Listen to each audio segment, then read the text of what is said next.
Et c'est pourquoi je pense que la marche du 18 novembre, dont je vais vous reparler après, est une marche très importante qui s'inscrit dans plusieurs semaines de marche pour la paix. Nous avons encore marché samedi dernier, il y avait beaucoup de monde samedi dernier et ces marches pour la paix sont le moment justement d'unité du peuple qui, autour des mots d'ordre cessez-le-feu, mais aussi refus du cadre de l'extrême droite autour du choc des civilisations, permet là aussi d'avoir un grand moment d'unité pour faire une pression populaire et faire en sorte que Macron et le concert des nations exigent enfin un cessez-le-feu de la part du gouvernement d'extrême droite israélien.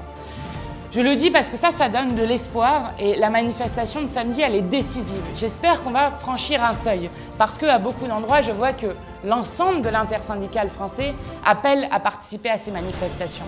Et samedi dernier, nous étions 60 000 personnes à Paris. Mais nous pouvons faire mieux. Quand vous voyez qu'à Londres, la semaine dernière, il y a eu 300 000 personnes à Paris, qui est le pays qui est le plus aligné sur le gouvernement d'extrême droite israélien. Vous avez le plus grand mouvement anti-guerre pour la paix depuis au moins 50 ans, c'est-à-dire depuis les années 70. Alors ça aussi, ça donne beaucoup d'espoir.